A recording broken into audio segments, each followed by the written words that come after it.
एक समय की बात है, किसी नगर में एक साहूकार रहता था। उसके घर में धन की तो कोई कमी नहीं थी, लेकिन उसके कोई संतान नहीं थे। इस कारण से वह बहुत दुखी रहता था। संतान प्राप्ति के लिए वह प्रति सोमवार को व्रत रखता था। वह पूरी श्रद्धा के साथ हर सोमवार को शिव मंदिर जाकर भगवान शिव और पार्वती की पूजा करता था।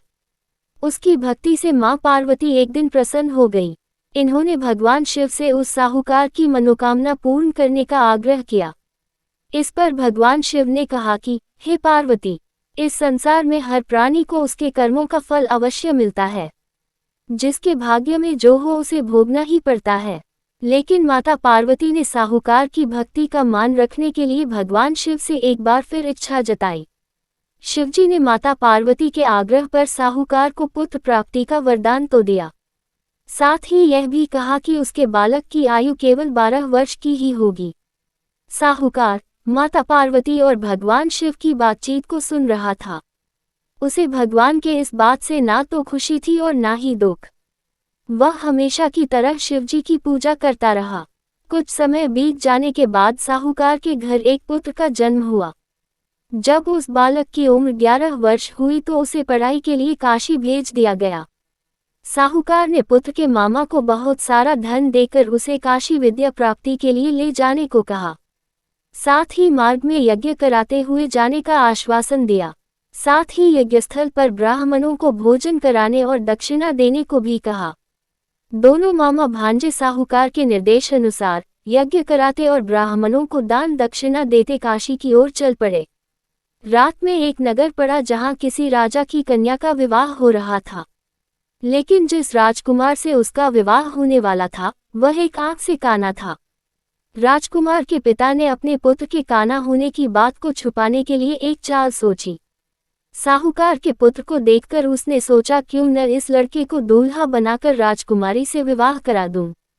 विवाह के बाद इसको धन देकर विदा कर दूंगा, फिर राजकुमारी को अपने नगर ले जाऊंगा।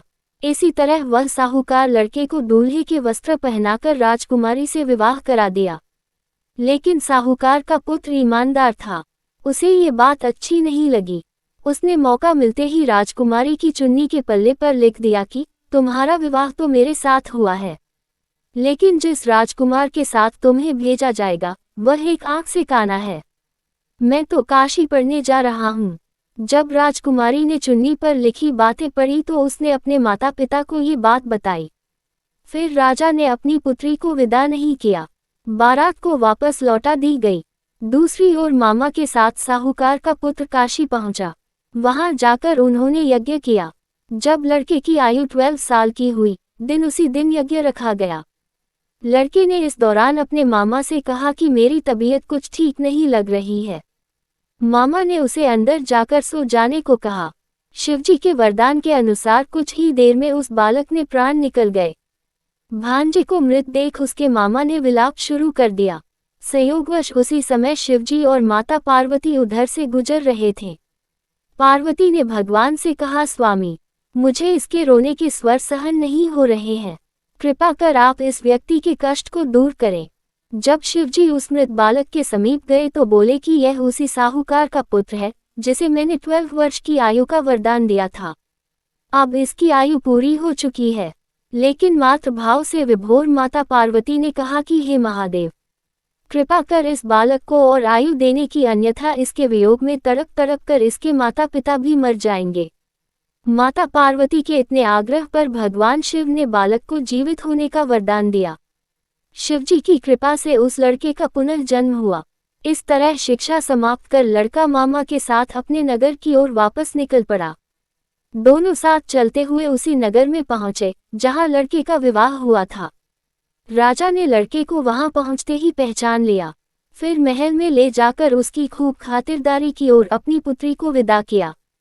इधर भूखे प्यासे रहकर साहूकार और उसकी पत्नी अपने बेटे की प्रतीक्षा कर रहे थे। उन्होंने अपने बेटे की मृत्यु का समाचार मिलने पर स्वयं प्राण त्याग देने का प्रण कर रखा था, परंतु अपने बेटे के जीवित होने का समाचार पाकर वह बेहद प्रसन्न थे। उसी रात भगवान शिव ने साहूकार के स्वप्न में आकर कहा, हे श्रेष्ठी, मैंने तेरे सोमवार के व्रत करने और व्रत कथा सुनने से प्रसन्न होकर तेरे पुत्र को लंबी आयु का वरदान से दिया है।